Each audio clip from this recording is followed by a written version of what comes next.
सावरिया तो हर एक पल के जुदाई एक साल लागे छो।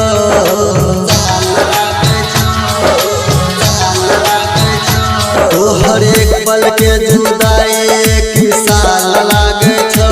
तोरा बिना गे गाँव हमर सुनसान लागे छो। तोरा बिना गे गाँव हमर सुनसान लागे छो।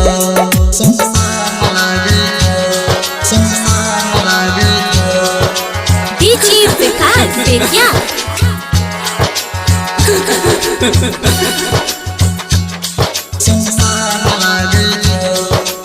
जहिया से हमरा छोड़ के ससुरा में गेले सैया जी के घर गे बसेले।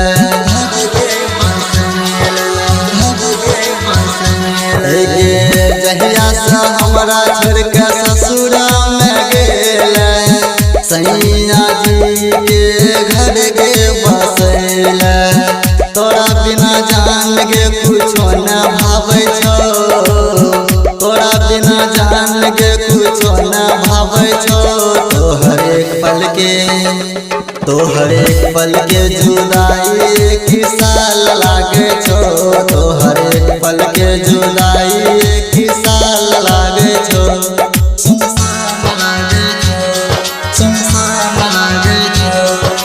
डीजे विकास बेतिया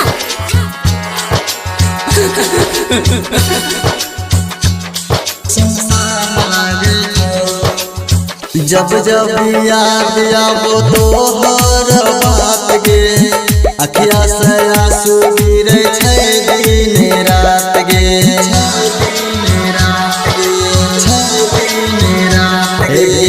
जब जब याद आवो तोहर बात गे अखिया से आंसू गिरे छै दिन रात गे।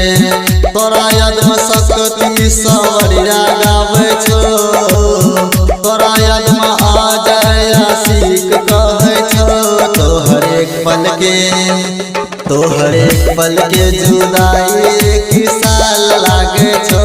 तोहर एक पल के जुदाई एक साल लागे छो।